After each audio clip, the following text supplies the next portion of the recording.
നമസ്കാരം, ഞാൻ ദീപ്തി. ഓൺമി ഫുഡ് വേസ്റ്റ് ഡിസ്പോസൽ കൗമുദി ഹെഡ്ലൈൻസിലേക്ക് സ്വാഗതം. Powered by ARMC.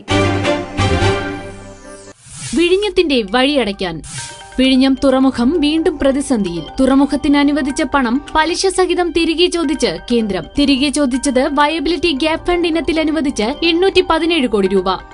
കേന്ദ്രത്തിന്റെ ഇരുട്ടടിയിൽ കേരളം തിരിച്ചടയ്ക്കേണ്ട പലിശ 15 വർഷത്തിനു ശേഷം ലഭിക്കുന്ന ലാഭവിഹിതം. പദ്ധതി തുടങ്ങേണ്ട കാലതാമസവും പലിശ വർദ്ധിക്കാൻ കാരണമാകും. രാജ്യത്ത് ആദ്യമായാണ് ഒരു പദ്ധതിക്ക് വയബിലിറ്റി ഗ്യാപ് ഫണ്ട് കേന്ദ്ര സർക്കാർ അനുവദിക്കുന്നത്. പലിശ സഹിതം തിരികെ ചോദിക്കുന്നതും ആദ്യം. ദീർഘനാളത്തെ ചർച്ചകൾക്കു ശേഷം അനുവദിക്കുന്ന തുകയിൽ കേന്ദ്ര സർക്കാർ നിലപാട് മാറ്റിയതിൽ ദുരൂഹത. പ്രതിസന്ധി ചർച്ച ചെയ്യാൻ പ്രത്യേകം യോഗം വിളിക്കണമെന്ന് CPM നേതാവ് M. വിജയകുമാർ. അന്വേഷണം പേരിനു മാത്രം. ബാർക്കോഴയിൽ എക്സൈസ് മന്ത്രി K. ബാബുവിനെതിരെ പ്രത്യേക അന്വേഷണം വേണ്ടെന്ന് തീരുമാനം. ബിജുവിന്റെ രഹസ്യമൊഴിയിൽ റിപ്പോർട്ട് ആവശ്യപ്പെട്ട് വിജിലൻസ് ഡയറക്ടർ. ബാബുവിനെതിരെ ക്വിക്ക് വെരിഫിക്കേഷൻ വേണ്ടെന്നും വിജിലൻസ്. ബാബുവിനെതിരെ നിലവിലെ അന്വേഷണം മാത്രം മതിയെന്ന് തീരുമാനം. ബിജുവിന്റെ മൊഴിയിൽ പുതിയ വെളിപ്പെടുത്തലുകൾ ഉണ്ടോയെന്ന് പരിശോധിക്കും.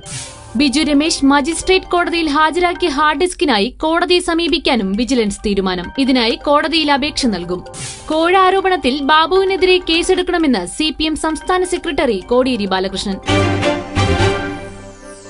പ്രതിഷേധ ചൂടിൽ വീണ്ടും ഇന്ദ്രപ്രസ്ഥം.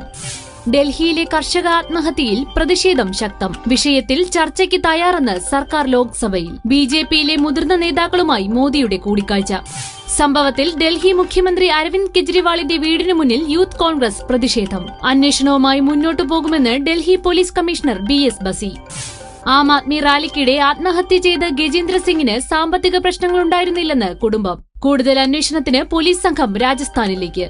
പ്രതിഷേധങ്ങൾക്ക് നടുവിൽ രാജ്യസഭയിൽ പുതിയ MPമാരുടെ സത്യപ്രതിജ്ഞ. കേരളത്തിൽ നിന്ന് സഭയിലെത്തിയത് വയലാർ രവി, PV അബ്ദുൾ വഹാബ്, KK രാഗേഷ് എന്നിവർ. കളിച്ചത് സർക്കാർ, തോറ്റത് കുട്ടികൾ. ആശങ്കകൾക്ക് അവസാനമാകുന്നില്ല. SSLC പരീക്ഷാ ഫലപ്രഖ്യാപനത്തിൽ സർക്കാരിന്റെ കള്ളക്കളി പുറത്ത്. അന്തിമ ഫലം നാളെ പ്രസിദ്ധീകരിക്കുമെന്ന് വിശദീകരണം. പ്രസിദ്ധീകരിച്ച ഫലം ഉത്തരക്കടലാസുമായി ഒത്തുനോക്കുന്നത് ഉടൻ പൂർത്തിയാകുമെന്ന് വിദ്യാഭ്യാസ വകുപ്പ്. 54 മൂല്യനിർണ്ണയ ക്യാമ്പുകളിലെ പുനഃപരിശോധന പൂർത്തിയായി. നിലവിലെ ഫലം വിദ്യാഭ്യാസ വകുപ്പിന്റെയും പരീക്ഷാ ഭവൻ വെബ്സൈറ്റുകളിൽ നിന്നും നീക്കി. ഗ്രേസ് മാർക്ക്, ഗ്രേഡ് എന്നിവയിലെ പരാതികൾ പരിഹരിച്ചുവെന്ന് വിദ്യാഭ്യാസ വകുപ്പ്. വിജയിച്ച കുട്ടികൾ പരാജയപ്പെടില്ലെന്ന് സർക്കാരിന്റെ ഉറപ്പ്. കാര്യമായ പ്രശ്നങ്ങൾ ഉണ്ടായിട്ടില്ലെന്ന് മുഖ്യമന്ത്രി. നിസ്സാരമായി കാണുന്നില്ലെന്ന് വിദ്യാഭ്യാസ മന്ത്രി അബ്ദുറബ്. അട്ടിമറി സാധ്യതയെന്നും മന്ത്രി. ഓൺമി food waste disposal Kaumudi headlines powered by ARMC സമാപിക്കുന്നു. അടുത്ത ഹെഡ്ലൈൻസ് 1 മണിക്കൂറിന് ശേഷം. നമസ്കാരം.